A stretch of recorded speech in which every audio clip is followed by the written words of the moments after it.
यह रिश्ता क्या कहलाता है में आ गया है एक और दिल दहला देने वाला ट्विस्ट, जिसने पूरी कहानी को झकझोर कर रख दिया है। अब खुलने वाला है एक ऐसा राज जिसे जानकर हर किसी के होश उड़ जाएंगे। अभीरा के हाथ लग चुकी है अरमान की डायरी, और इसी डायरी से खुला 7 साल पुराना ऐसा राज जिसने उसकी दुनिया ही बदल दी है। कहानी में दिखाया जाएगा कि अरमान अभीरा की सगाई में एक हेल्पर बनकर शामिल होता है। सगाई की रौनक, मेहमानों की भीड़, सजावट की चमक, सब कुछ चल रहा होता है, लेकिन इन सबके बीच अभीरा को बार बार महसूस होता है कि अरमान उसके आसपास ही कहीं है। उसकी धड़कनें बढ़ जाती हैं, निगाहें चारों ओर उसे तलाशती रहती हैं, पर वो नजर नहीं आता। इसी दौरान एक कोने में अरमान खुद को संभाल नहीं पाता और चुपचाप आंसुओं में टूट जाता है। ड्रिंक सेरेमनी के दौरान उसका दिल इस कदर टूटता है कि वो खुद से बुदबुदाता है, इससे पहले कि कोई मुझे देख ले, मुझे यहाँ से निकल जाना चाहिए। जैसे ही वह चुपचाप निकलने की कोशिश करता है, उसकी डायरी उसके बैग से गिर जाती है।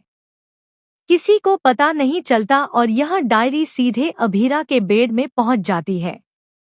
जब वह घर पहुंचती है और सामान संभालती है, तभी उसकी नजर अचानक उस डायरी पर पड़ती है। वह सोचती है, यह डायरी किसकी हो सकती है? जैसे ही वह डायरी के पन्ने पलटना शुरू करती है, उसके पैरों तले जमीन खिसक जाती है, क्योंकि यह डायरी किसी और की नहीं, बल्कि अरमान की होती है। डायरी में लिखे गए शब्द उसकी रूह को हिला देते हैं। मुझे माफ करना अभीरा, लेकिन मैं तुम्हारी बेटी को तुमसे दूर लेकर जा रहा हूँ। मुझे पू मिल गई थी। तुम्हारे लगाए पोस्टरों में से एक पोस्टर के जरिए मुझे एक नंबर मिला, वहां से मुझे फोन आया और हमारी बेटी का पता चला। लेकिन मैं तुमसे इतना गुस्सा था, इतनी नफरत थी कि मैंने बिना सोचे समझे उसे लेकर दूर जाने का फैसला कर लिया। अब अरमान ने डायरी में अपने अपराध बोध और टूटे दिल की पूरी कहानी बयां की थी।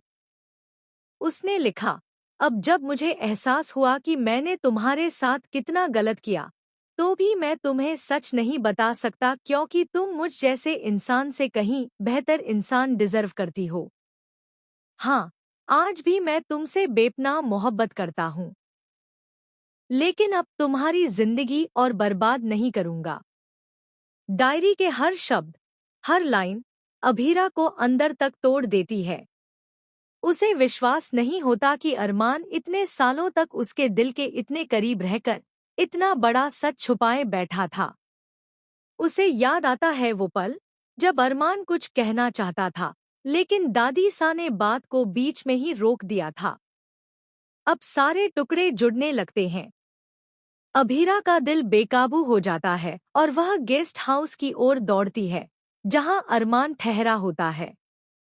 वह सामने आकर कांपती आवाज में पूछती है, कहाँ है मेरी पुकी? अरमान ये सुनकर स्तब्ध रह जाता है। पहले तो उसे लगता है कि शायद दादी सा ने सब बता दिया है, लेकिन जब अभीरा कहती है, अरमान, मैंने तुम्हारी डायरी पढ़ ली है, अब मुझे सब कुछ पता चल गया है।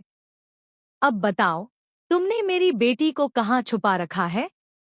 यह वो मोड़ है जहां कहानी पूरी तरह करवट लेने वाली है। अब सवाल ये है, क्या अरमान अब भी अपनी गलती स्वीकार करेगा? क्या वह पुकी की सच्चाई बताएगा? क्या अभीरा अपनी बेटी को वापस पा सकेगी? दोस्तों, ये आने वाला ट्रैक न सिर्फ सीरियल की दिशा बदल देगा, बल्कि हर दर्शक की भावनाओं को झकझोर कर रख देगा। अरमान का सच सामने है, लेकिन क्या अब प्यार, माफी और सच्चाई के रास्ते फिर से मिल पाएंगे? जानने के लिए देखते रहिए यह रिश्ता क्या कहलाता है, क्योंकि कहानी अब एक नए अध्याय की ओर बढ़ रही है। अगर आपको यह वीडियो पसंद आया हो, तो हमारे चैनल को जरूर सब्सक्राइब करें। अपनी राय कमेंट में जरूर साझा करें। क्या आप चाहते हैं कि अभीरा को उसकी बेटी वापस मिले? क्या अरमान को माफ किया जाना चाहिए? बने रहिए हमारे साथ, क्योंकि आगे और भी बड़े खुलासे और इमोशनल ट्विस्ट्स आने वाले हैं। यह रिश्ता क्या कहलाता है अब सिर्फ एक सीरियल नहीं, एक एहसास बन चुका है।